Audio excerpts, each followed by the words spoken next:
लीजिए सुनिए आचार्य चतुर्सेन शास्त्री के लिखे उपन्यास बगुला के पंख का भाग 31 मेरी यानी समीर गोस्वामी की आवाज में।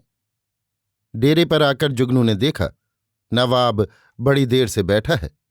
जुगनू ने कहा, कहो कोई खास काम है? मोती बींधना होगा। कैसा मोती? कीमती मोती। तुम तो पहेलियां बुझाते हो नवाब, सीधी बात क्यों नहीं कहते? सीधी बात तो गाली होती है, तो गाली ही सही। खैर ये कहो, कहाँ गए थे? भाई साहब से मिलने गया था। तबीयत उनकी बहुत खराब है, पहाड़ जा रहे हैं। भाभी साहिबा से मुलाकात हुई? हुई। कहाँ तक? जुगनू ने नवाब की तरफ देखा और मुस्कुरा दिया। उसने कहा, मोती की बात कहो ना। कह दूंगा, तुम पहले हीरे की बात बताओ। बात क्या बताऊं, बस मर रही है। भाई साहब आना जाते तो न जाने क्या कुछ न हो जाता। तो अकेले में मुलाकात हुई ना? जब मैं पहुंचा तो अकेली ही थी। तो अब हेस नेस कर डालो मुंशी, शिकार से ज्यादा खेल करना ठीक नहीं। मेरी हिम्मत नहीं पड़ती, क्या करूं? और वो तो डर से मरी जाती है। पहाड़ तो वो भी जा रही है ना, जाना ही होगा। खर्च वर्च का क्या हाल है? हद दर्जी की तंगी है। तो तुम मदद क्यों नहीं देते? तुम्हारे पास तो रुपया है। मैंने तय किया है सुबह रुपये दूंगा। किनको? भाई साहब को। नहीं, भाभी साहिबा को दो। खैर कितना? 2,000 तो दो। सुबह दे आऊंगा। अब मोती की बात कहो। लाला बुलाकी दास की घरवाली से जान पहचान करो। किस लिए? नवाब का हुक्म है इसलिए। इससे क्या फायदा होगा? ये तुम देख लेना। अमा चौथी बीवी है।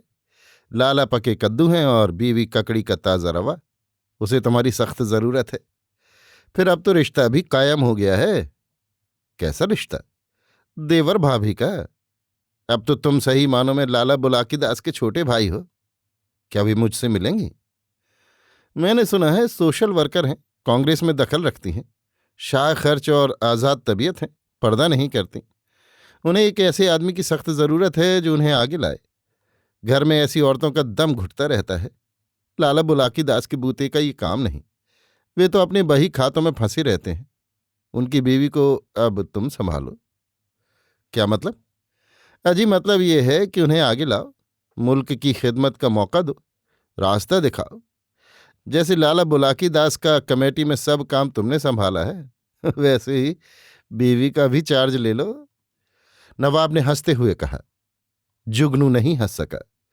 अभी तक पद्मा देवी के आलिंगन और आंसू भरी आंखों के चुंबनों की गर्मी उसके रक्त में बनी हुई थी। उसने कहा, देखूंगा। पर जुगनू को नवाब का ये प्रस्ताव कुछ अच्छा नहीं लगा। वो नहीं जानता था कि इससे क्या लाभ होगा। फिर बिना बुलाए वो वहां जाना नहीं चाहता था। लाला बुलाकी दास की उस पर कृपा थी, विश्वास था।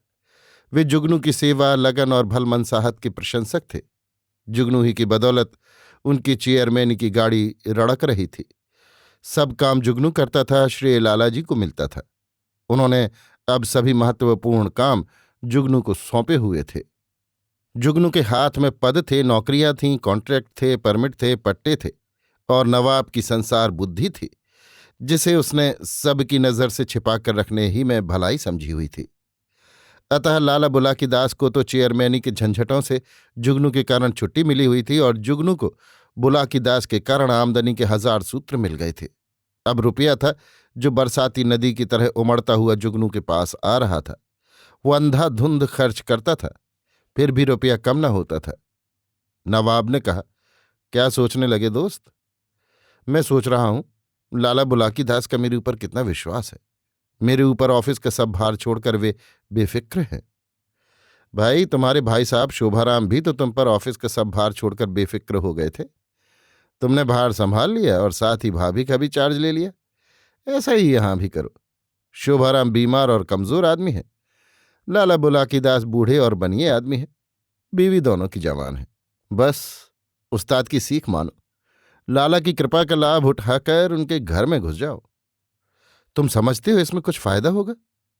नवाब तो फायदे की ही सलाह देता है। अच्छा अब चलता हूं। नवाब उठ खड़ा हुआ। जुगनू पर अभी तक पद्मा देवी का रंग चढ़ा था। वो कुछ अनमना सा हो रहा था।